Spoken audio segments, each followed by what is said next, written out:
The arena. Welcome in, everybody. It's a championship night here in Northern California, Grant Hill. TV's Brent Barry, Steve Smith. I'm Matt Weiner. Great to have you with us.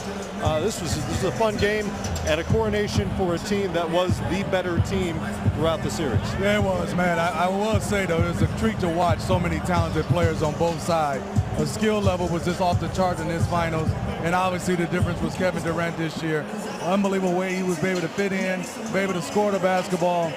Grant, you got to score that much. We've seen that before, but I don't think we've seen somebody go 50, 40, 90 in the finals and averaging that many points and that efficient. Yeah, Smitty, Kevin Durant's efficiency in scoring in a multitude of ways was just so impressive. But you said it best. All these guys. Steph Curry was sensational as well, had a better finals performance, his best one, I think, overall over his 3 years. And then LeBron James, Kyrie Irving. I mean, just great players stepping up, but it was all Golden State. So much firepower. As King James said, they're a juggernaut, and they showed it here in this final game. But beating this Cavs team in 5, very, very impressive. Golden State Warriors. I think if 2.5 hours ago we had talked about J.R. Smith coming into this game making 7 3-pointers, we would have all thought we were making another flight back to Cleveland and getting ready for a Game 6.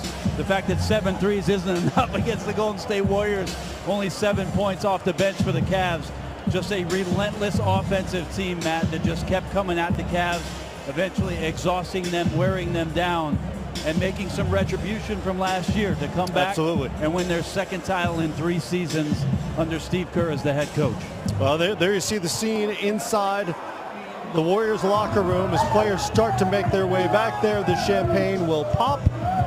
We'll get plenty of interviews. We'll have players out here on the set here as well as the Warriors get a chance to celebrate for the second time in 3 years, as I mentioned, but for the first time as the Kevin Durant version. And this was a team that had significant turnover in large part because of the salary cap necessities of signing Kevin Durant. Couldn't keep everybody. Roughly half the squad turned over from last year's team here in the finals. So a lot of guys are going through this for the first time. No question, Matt, and it's pretty remarkable. Obviously, Kevin Durant, including him in the mix with this core, sensational.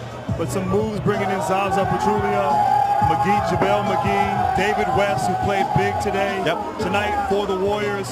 So being able to still keep that flow, as Steve Kerr says, and that continuity with some new faces was just tremendous. But this team, they're so talented, and if they can keep that core together, I have a feeling they'll be in this position again many times in the future.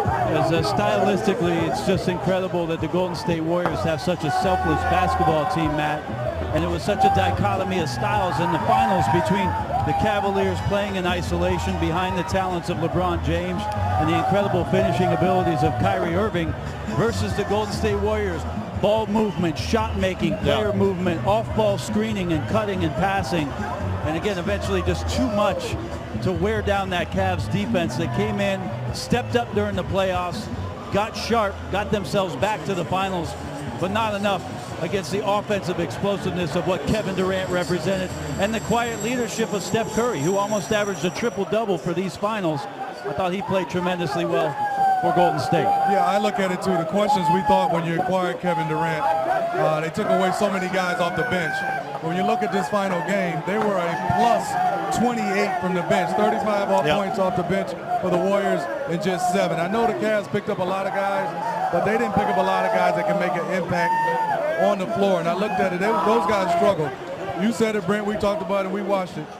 Iguodala was unbelievable. Awesome. And then I would say impact, when we all talked about having a great start, Zaza didn't score a point, but I thought what he did to start this game was phenomenal. The box outs, the tip outs, the offensive rebounding, possessions. He gave them big moments at the beginning. The Warriors celebrate. Kevin Durant is the finals MVP. He's the first player since Moses Malone to change teams in the offseason and follow it up with a finals MVP the following season. The late Moses Malone did that back in 1983. And now Kevin Durant, who was criticized from a lot of different corners about joining the team that eliminated him, he and the Thunder last spring, comes here. The dream comes true as scripted. He walks away as not only a champion, but the finals MVP. And Matt, this win here, this championship for Golden State, it validates Kevin Durant's decision. As you said, there was a lot of criticism, a lot of talk about him coming to this team, but him coming out, putting up this kind of performance and getting the MVP is just spectacular. And I'll say this to Brent's point earlier, the style of play made it so much easier for Durant as Curry makes the rounds. You know, he was a great player, we all knew, and a great offensive player in Oklahoma City, but you incorporate him into this style of play, it was easier. He didn't have to work as hard, didn't have to exert as much effort, and was more efficient, and that was obviously on display, especially here in the finals. Is there something, Smitty, to be said, though, that Kevin Durant came to Golden State and he had a great season, a great regular season, had to come back from a knee injury that had the Golden State Warriors medical staff very skeptical if he could even return, and what kind of form would that be? But Smitty, to come here and do what he did in the finals, to rack up those kind of numbers, I think that's where the validation lies. It's not just joining the team, it's that in the biggest moments on the biggest stage that Kevin Durant was the biggest star of the Golden State Warriors. Well, Brent, I think you and Grant made excellent points. Well, between us, we got a lot of years, a lot of old years, and I think what you said best is the style, but also add to this, and I know you guys would agree, I don't think you have a better character group with unselfishness, because you talk about Clay, Steph, and Draymond, all their accolades individually had to go down numbers wide, and they welcomed him, and they took I wouldn't say a backseat, they just inquired him into what they were doing, and I think he's made himself a better player than what he was as far as defensively and passing the basketball, which is scary for a team like this when you have all those guys that connected. It was a fascinating mix so many times. In the fourth quarter, we saw the classic Warrior play where Draymond Green winds up with the ball at the elbow, finds a cutter for a layup, but there were moments throughout the series where they just gave it to KD and kind of let him do his thing, shoot over smaller defenders like they were pylons, as if they were never there, and it's just a lethal mix. No, it really is, and you know, it's amazing. You have a team that last year set the record for regular season games, very easily could have won a championship last year against Cleveland, and you know, if they had taken care of business. But even in that last game, that Game 7, and then the selflessness to step aside, a guy like Steph Curry, who I don't think gets the credit for being a two-time MVP, and saying, you know what, Kevin Durant, I want you to thrive. I want you to come in and be a part of this. I want you to be at your best, because I know that gives us the best opportunity to win. You don't see that happen a lot, Smitty, where an MVP steps aside for another MVP and makes him feel welcome. Not saying it was all on Steph, but really the ego of being that MVP star type player and allowing Kevin Durant to flourish. So it just speaks to what you said of the character that exists in that locker room.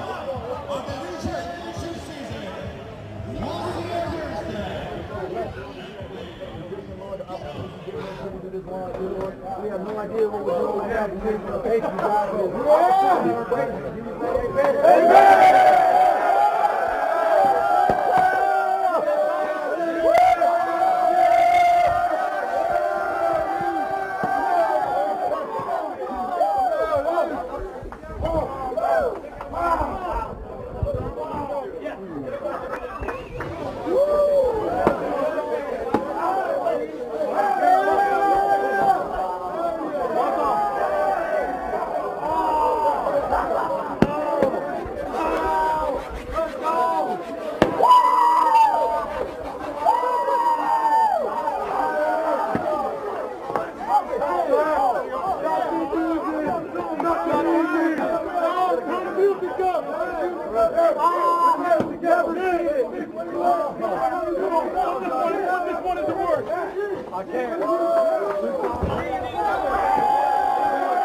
when you need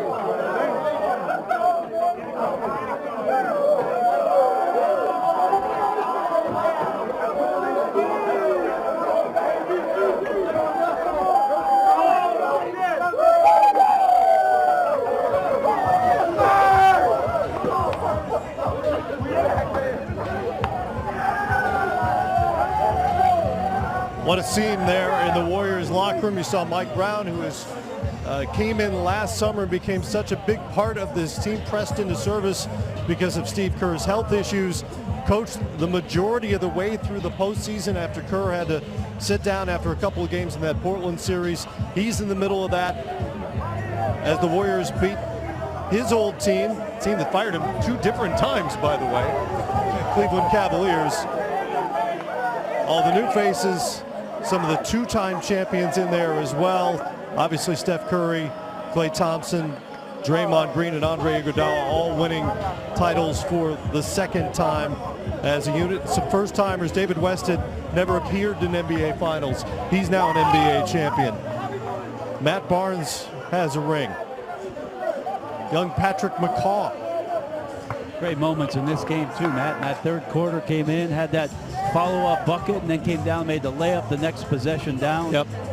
Lots of contributions for the team, and this is a moment where you think about all the hard work you put in from training camp, and you sit down in your locker, and just how special it is to be on top of the mountain and to do this together. Just 5 or 6 minutes of your team. I mean, you really remember those moments for the rest of your life. Let's get you inside now. LeBron James is now the 4th ever to lose in 5 NBA Finals. Joins a pretty incredible list. Here he is inside at the podium.